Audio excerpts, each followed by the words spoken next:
Dünyavelino.com sevgili portal. Aydımın sesini açtık gel, tant etme şokunu koştuk gel. Utançı barılara taşla gel, biz ile bu tansa başla gel. Gelir mi de kucak açıp garaş yatan sana, eller havada bile tant edeli şaykanı. Tant edeli biz bu gece durmadan dengine, baatlana bu şokunu arttıralım diyene. Maşallah senin gönlürün karaca, yıllar yalıca giyeceğimin nursaliya.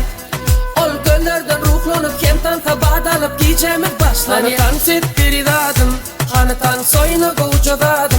İste al senki barcadadım, o cellat gölleri cade. Sallana yanıma canım, gel seni oynadı gel kemsinler tanse. Gelmesin oyuna tansan gitmek, bekleşme çıksın kemmesi. Kim öptü, kim öptü, biz bile tant etmekte. Kim öptü, kim öptü, biz bile tant etmekte.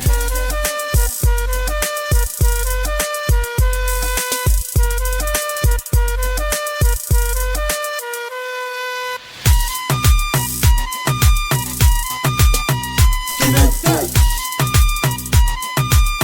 biz bile tant etmekte. Kim öptü,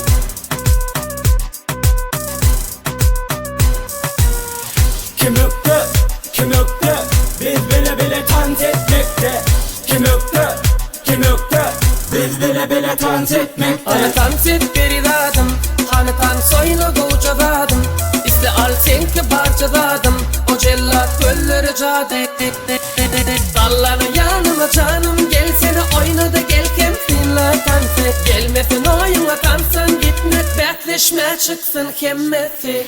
Kim öptü, kim öptü, biz bile tant etmekte. Kim öptü, kim öptü, biz bile tant etmekte. Kim öptü, biz bile tant etmekte.